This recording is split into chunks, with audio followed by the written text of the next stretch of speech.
चंद्रकला ने जब अपने कपकपाते हाथों से उस लड़की का चेहरा घुमाया तो चंद्रकला को ऐसा झटका लगा कि वो 2 कदम पीछे हट गई।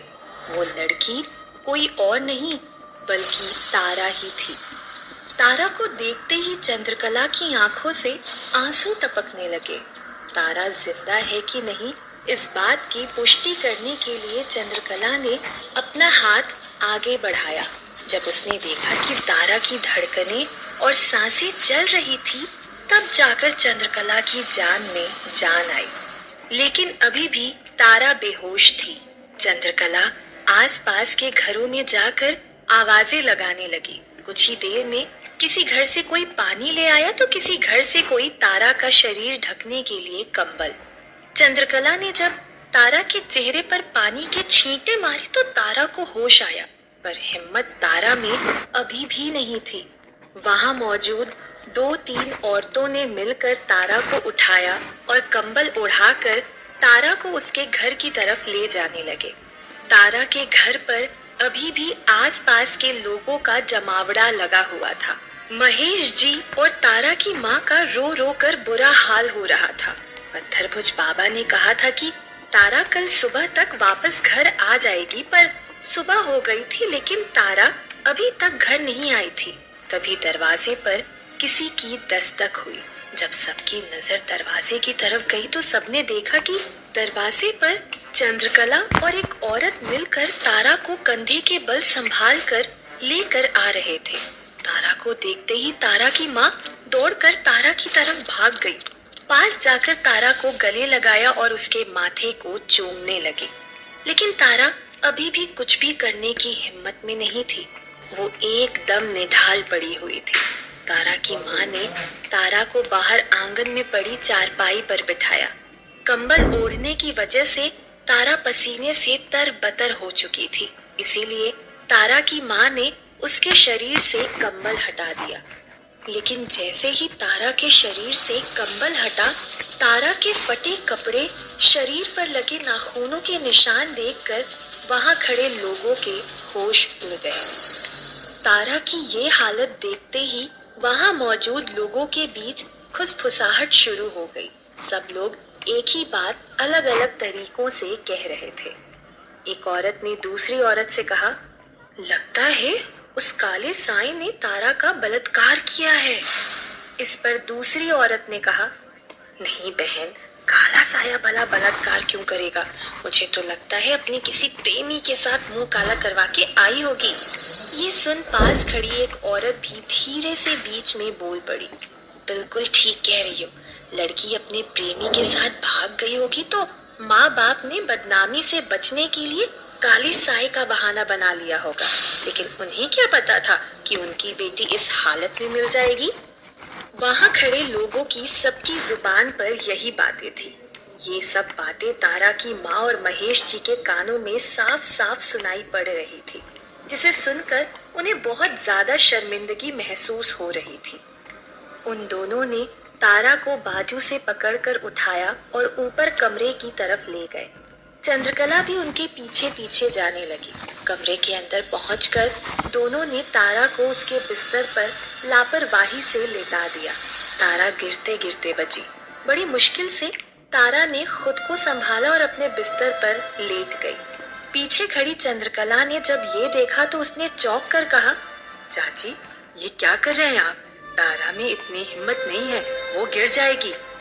इस पर तारा की माँ ने कहा, इतनी तो गिर गई है, और कितना गिरेगी?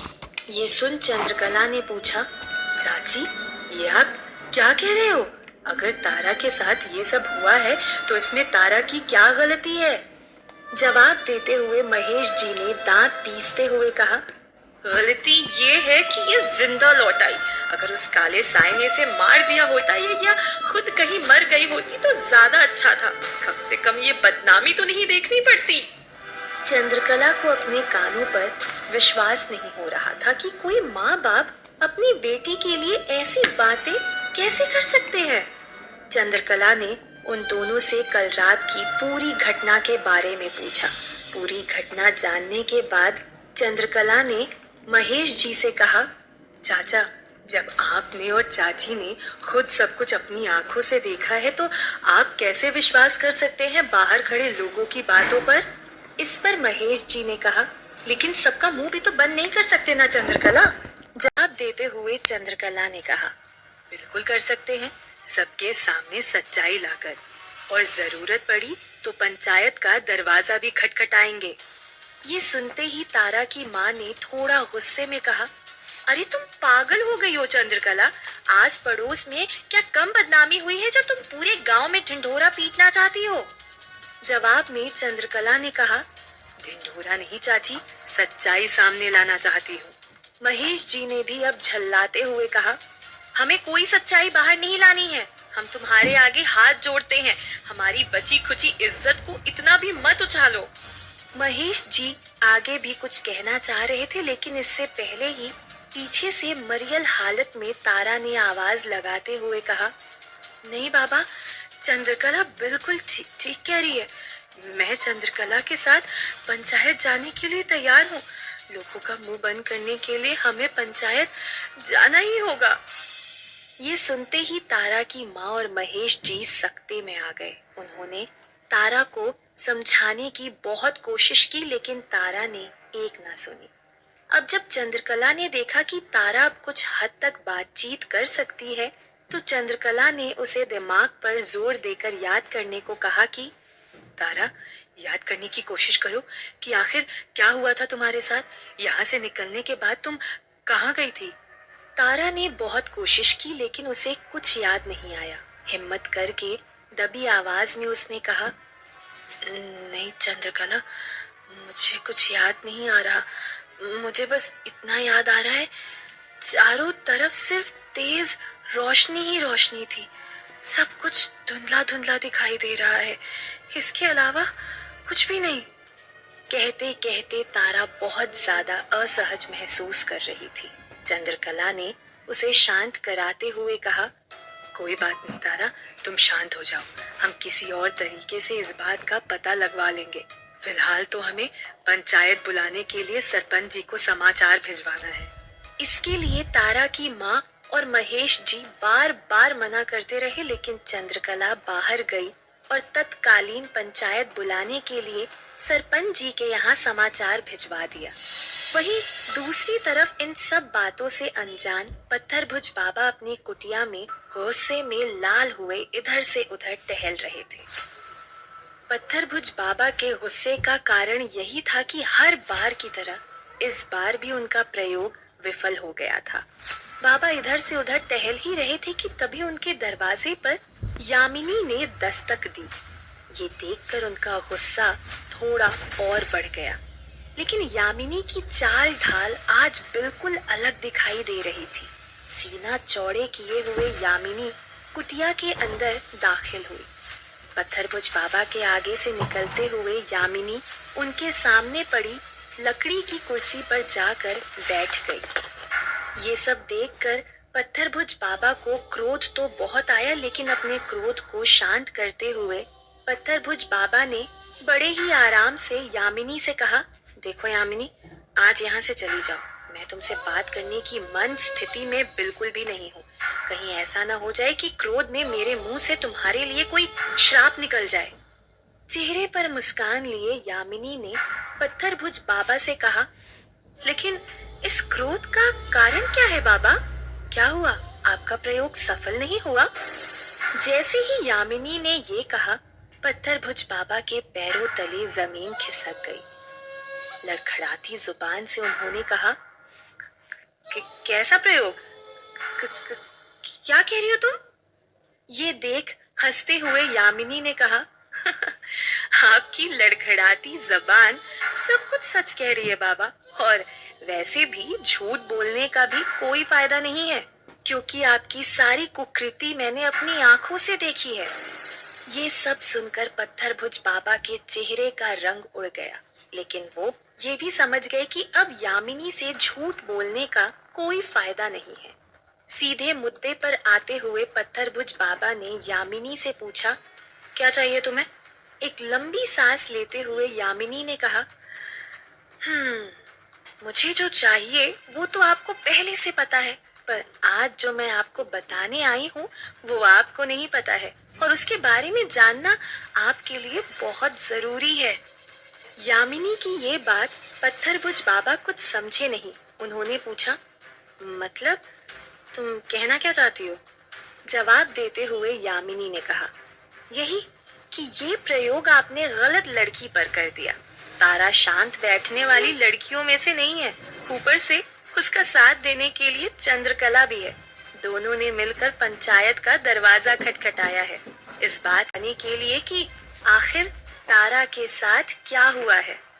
ये सुनकर एक बार के लिए तो पत्थरभुज बाबा भी थोड़ा डर गए थे, लेकिन अगले ही पल शांत होते हुए कहा, चिंता की कोई बात नहीं है यामिनी। तारा को ये कभी भी याद नहीं आएगा कि कल रात उसके साथ क्या हुआ है। इस पर यामिनी ने कहा, तारा को तो याद नहीं आएगा, लेकिन आप चंद्रकला को कमजोर समझने की भूल नहीं कर सकते। उसे बहुत सारी ऐसी विद्याएं आती हैं जिससे वो इस बारे में पता लगा सकती है। इस बारे में तो पत्थरभुज बाबा ने भी नहीं सोचा था और इस बात ने उन्हें काफी चिंतित भी कर दिया था। चिंतित पत्थरभुज बाबा ने कुछ सोचते हुए यामिनी के नजदीक आकर कहा, यामिनी, अगर कर सकती हो खत्म कर दो उस तारा को। अगर तारा खत्म हो गई तो फिर चंद्रकला कभी पता नहीं लगा पाएगी कि कल रात उसके साथ क्या हुआ था, और यही तुम्हारी परीक्षा है। अगर इसमें तुम उत्तीर्ण हो गई तो फिर तुम जो कहोगी वो विद्या मैं तुम्हें सिखा दूंगा। ये सुनकर यामिनी के चेहरे पर मुस्कान आ गई। जवाब में उसने कहा, इसको लेकर तो आप बिल्कुल निश्चिंत हो जाइए बाबा, ये तो मेरे बाएं हाथ का खेल है। ये कहकर यामिनी हाथ जोड़कर वहां से चली गई, लेकिन फिर भी पत्थरभुज बाबा के चेहरे पर चिंता की लकीरें साफ दिखाई दे रही थी। वहीं दूसरी तरफ चंद्रकला की गुहार पर सरपंच रामनाथ जी ने तत्कालीन पंचायत बुला ली थी। अचानक बुलाई गई पंचायत में गांव के बहुत लोग पहुंच चुके थे। तारा की अभी भी चलने फिरने की हिम्मत नहीं थी, इसीलिए उसे पांचों पंच के पास में ही एक कुर्सी पर बिठाया गया, जिसके पास में चंद्रकला भी खड़ी हुई थी। वहीं सामने तारा के माँ बाबा नजरें नीचे किए हुए खड़े थे। पंचायत शुरू होते ही सबसे पहले सभी पंचों ने पूरा मामला समझना चाहा, तो महेश जी ने कल रात हुई घटना के बारे में पूरा विवरण दे दिया, जिसे सुनकर सामने बैठे एक आदमी ने कहा, ये सब मन गढ़ंत कहानियां हैं मालिक। सच्चाई तो ये है कि शहर में पढ़ने के बाद लड़कियों के पर कुछ ज्यादा ही निकल आते हैं। उसी का खामियाजा भुगता है तारा ने। पास खड़े एक दूसरे आदमी ने भी सहमति भरते हुए कहा, बिल्कुल सही कह रहे हो भाई। शहर में तो एक लड़की के बहुत सारे प्रेमी होते हैं, उनमें से ही किसी ने ये कांड कर दिया होगा। ये सब बातें तारा की माँ और महेश जी के सीने में तीर के जैसी चुभ रही थी। पूरे गांव में बहुत प्रतिष्ठा थी उनकी, आज वो सारी प्रतिष्ठा मिट्टी में मिल गई थी। दोनों पूरी तरह टूट चुके थे। तभी तारा की माँ ने पास खड़े महेश जी से धीरे से कहा, ये सब सुनने से तो अच्छा है कि कुएं में कूदकर अपनी जान दे दे। तभी पीछे खड़ी एक औरत ने भी अपनी बात रखते हुए कहा, असल बात तो ये है कि अब जब सच्चाई सामने आ गई है तो काले साए का बहाना बनाया जा रहा है, पर भला काला साया कभी बलात्कार करता है? जैसे ही उस औरत ने ये बात कही, वैसे ही चंद्रकला की आंखें चमक गई। ऐसे लगा जैसे चंद्रकला ने कोई बहुत बड़ी पहेली सुलझा ली हो। चंद्रकला ने अब अपनी बात रखते हुए कहा, बिल्कुल सही कहा आपने चाची, एक काला साया कभी बलात्कार नहीं कर सकता और तारा का भी किसी काले साए ने बलात्कार नहीं किया है। ये सुनते ही पंचायत में बैठे सभी लोग चौंक गए, क्योंकि चंद्रकला तो यही साबित करने के लिए पंचायत में आई थी कि तारा का बलात्कार एक काले साए ने किया है, और अब चंद्रकला खुद ही ये कह रही थी कि तारा का बलात्कार काले साए ने नहीं किया है। ये बात ना ही तारा के समझ में आई थी, ना ही वहाँ मौजूद बाकी पंचों के। सरपंच रामनाथ जी ने चंद्रकला से पूछा, चंद्रकला, ये तुम क्या कह रही हो? तुम्हारी बात कुछ समझ नहीं आई। जवाब देते हुए चंद्रकला ने कहा, बिल्कुल सही कह रही हूँ मालिक, एक काला साया इतना सक्षम नहीं होता कि वो किसी का बलात्कार कर सके। इसीलिए तारा का बलात्कार ना ही तो काले साए ने किया है, ना ही उसके प्रेमी ने, बल्कि इन सब के पीछे कोई तीसरा ही है जो इस काले साए की आड़ में अपना काम निकाल रहा है। चंद्रकला की ये बात सुनकर कुछ लोगों की हंसी छूट गई। एक आदमी ने हंसते हुए कहा, वाह, ये तो कोई नई ही बात सुनने को मिल रही है। तारा के माँ बाबा कह रहे हैं कि तारा का बलात्कार किसी काले साए ने किया है, गांव वाले कह रहे हैं कि इसके प्रेमी ने किया है, और अब चंद्रकला कह रही है कि नहीं, तारा का बलात्कार किसी तीसरे आदमी ने किया है। उस आदमी की बात सुनते ही वहां मौजूद बाकी लोग भी हंसने लगे।